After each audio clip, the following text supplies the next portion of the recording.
Consoles sport a couple of specific advantages over a gaming PC. The first is that they typically have some custom hardware on board.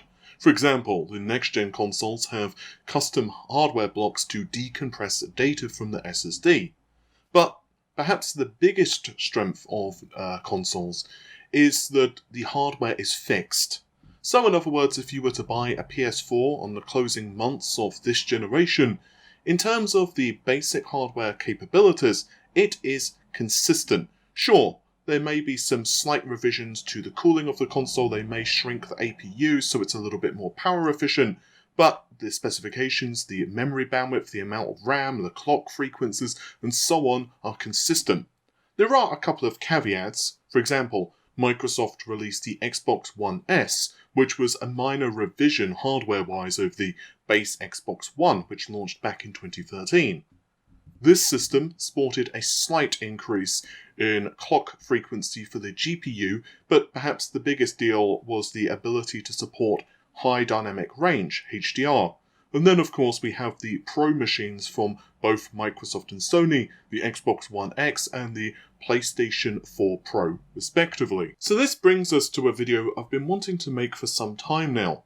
Could Microsoft or Sony provide a last-minute spec bump for their respective systems? A number of you have been asking my opinions on this, so, well, hopefully you'll enjoy it.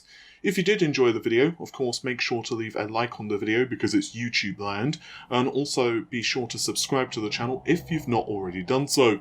And if you would be willing to share this video with friends, I would be extremely appreciative. Just so that we're clear, we're not referring to major architectural changes on the system, which would require a major redesign of either the APU, power solution, or other components of the system.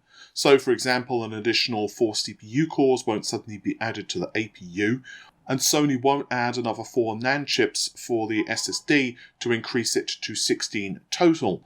So instead, we are definitely referring to more subtle things, such as increases in the number of compute units which are active. After all, there are several disabled for yield purposes, we'll get into that in a moment, as well as perhaps clock speed bumps for either the CPU or the GPU. These things are not without precedent.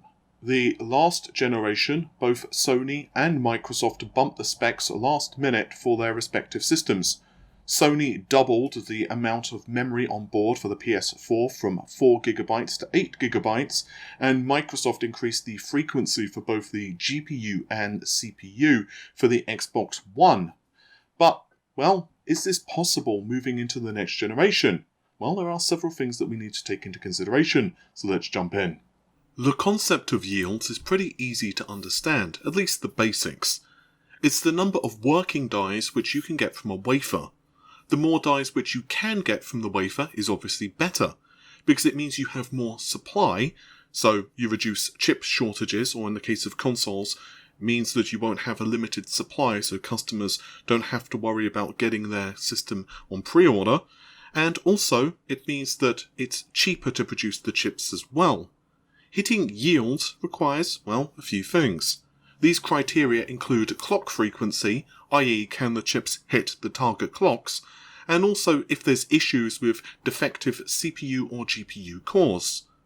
For this, we're going to be ignoring other stuff on the APU, which is extremely important, such as memory controllers, audio components, PCIe, and instead just focus on CPU and GPU, to keep things, well, as simplistic as possible.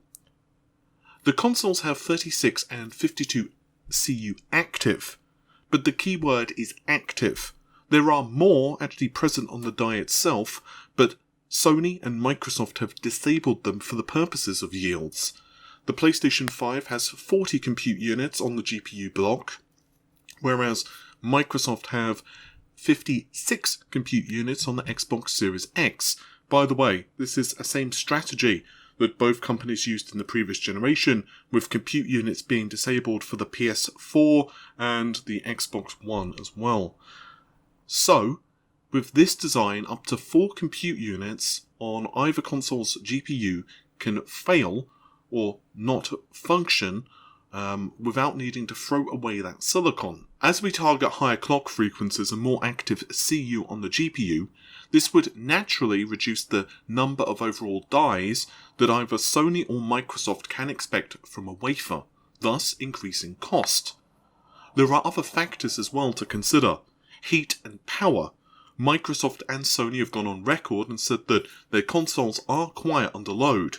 Indeed, there were concerns a while ago that the PS5 was overheating, but I put out an exclusive to confirm that this was just not the case, and also another video explaining that the PS5's design was very unique and why Sony were not showing it off and their strategy going forward for the next generation, which turned out to be extremely accurate. So neither Sony or Microsoft have heat issues, but heat and power do not scale linearly, so there is going to possibly be a big jump in how much energy is sucked up or heat produced if they do choose to increase the clock frequency even by a few hundred megahertz. Furthermore, yields could tank as well, even if clock frequencies increase by just a few percent. So this does bring us to power. Fellow YouTuber Austin Evans was invited to Microsoft's headquarters and he tore down the Xbox Series X and confirmed that the PSU is 300 watts. But remember, this 300 watts is not just for the APU alone. PSUs degrade over time, and you need to take that into consideration, but also power efficiency. You want to slightly over-spec the PSU based on the actual requirements of the system, because PSUs typically operate best at around 80% of their maximum capacity.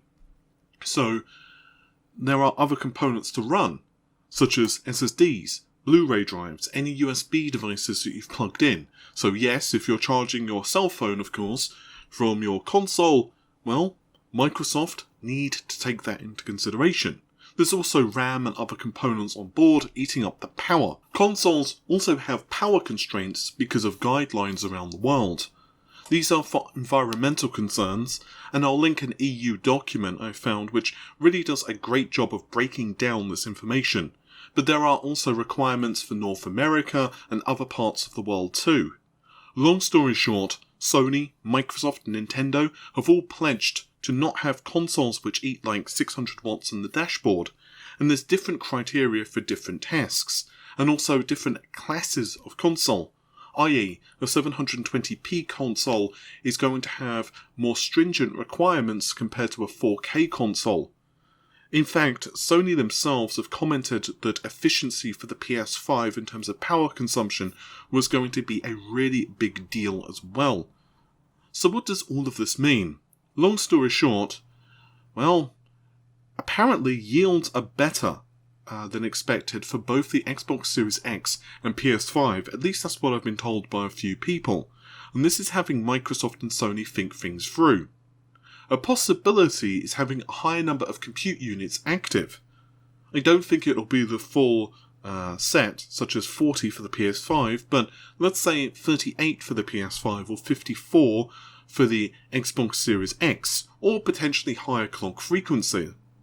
We did see very old, feature-inaccurate tests from GitHub, with 40 compute units enabled for the PS5, but they can still disable the requisite number of compute units, in other words down to 18 or 36, for either PS4 or PS4 Pro backwards compatibility. Will this happen though? Honestly, we just can't confirm. Sony did say that the PS5 GPU can run higher than 2230 MHz, but whether this would be something that they would do for the final design, that is the $64,000 question. Microsoft, in theory, could crank up their GPU speeds to say 1875 MHz or 1900 MHz, and this would actually be very beneficial to their design, as it would help offset the slower speed of their GPU. Now, their GPU, don't get me wrong, is very powerful, 12.1 teraflops, but is also a way wider design with slower clock frequencies. So some things do not scale so well with a number of compute units and instead are more benefiting of higher clock frequencies. So things like alpha effects are a great example of this. Higher clock speeds also increase the speed of the caches, And this, of course, is very important for performance. And furthermore, even ray tracing benefits differently with number of compute units versus clock frequency, and we've discussed this several times in the past. Having said all of that, having more compute units for the PS5 would also allow for a wider design, and allow more work to be scheduled and have, well, more rays that could be thrown into a scene because of the way that ray tracing works on RDNA 2.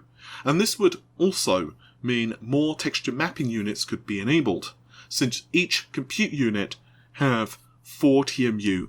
In theory, how much of a difference would any of this actually make to the consoles in terms of their performance? Well, let's assume that with the Xbox Series X, Microsoft managed to crank the clock frequency of their GPU to 1880 MHz. This would translate to about 12.51 T-flops of performance. A subtle bump, yes, from the 12.1 T-flops of the current Xbox Series X specs, but more than this, there would also be an increase in texture mapping performance as well as ROP performance. And this is, of course, because the clock frequency is one of the components to work out the actual throughput of those specific components. With each of the compute units of RDNA 2, there are 4 TMUs enabled. So if you have 52 compute units, you multiply 52 by 4, and then you multiply that figure by the clock frequency. And this is, by the way, the same with RDNA 1 as well. And with the Xbox Series X, there are 64 ROPs on the GPU. This is at least according to the results which were leaked back with GitHub. It is possible that that has been since updated, but I'm pretty certain that they were right with the number of ROPs that were enabled. Simply because another figure such as 80 is not really something that AMD would use for their GPUs, and even cards like the RX 5700 XT only have 64 ROPs enabled, and the rumours for the next generation of RDNA 2, so that would be Nave 21, 22, 23, is supposedly only up to 64 ROPs as well. With the PlayStation 5, for example, they could increase the number of compute units which are functional on the die, so bumping it from 36 to 38. Similarly to the Xbox Series X with a clock speed bump, this would also increase the texture mapping performance, at least the total throughput for GTexels, and this is simply a function of 8 additional texture mapping units being enabled on the die. This would also increase the performance of the PlayStation 5 GPU, and we could be seeing up to 10.84 T-flops. So what about other components on the system? Could we see increases in other areas?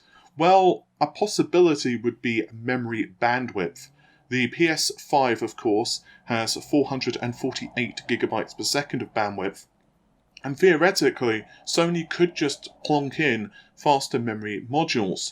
The thing with that, though, is that it would also potentially increase the cost per unit, because obviously faster memory modules do cost more cash. The same thing also could be said for the Xbox Series X2, and it's very difficult to know whether Sony or Microsoft would be willing to eat further costs associated with faster memory. That, once again, is not to say that they won't do it, but it really would be kind of a balancing act of whether memory bandwidth was limiting the systems. And given both consoles have quite a lot of cache on board, if, for example, the Xbox Series X had faster clock frequencies on the GPU, the caches would run faster, so it may be that they don't need to increase the memory bandwidth anyway for the GPU reserve.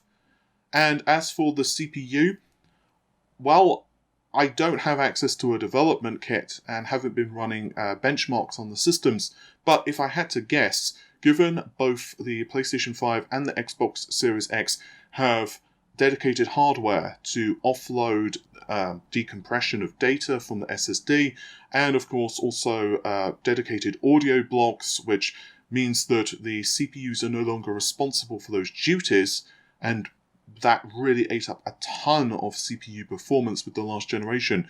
I'll try to remember to link my SSD video in the description of this video, and basically I really discuss how much the CPU, the Jaguar processors on the PS4 and Xbox One were just absolutely being demolished by decompression and audio duties from the previous generation, because obviously they didn't have dedicated hardware to do so.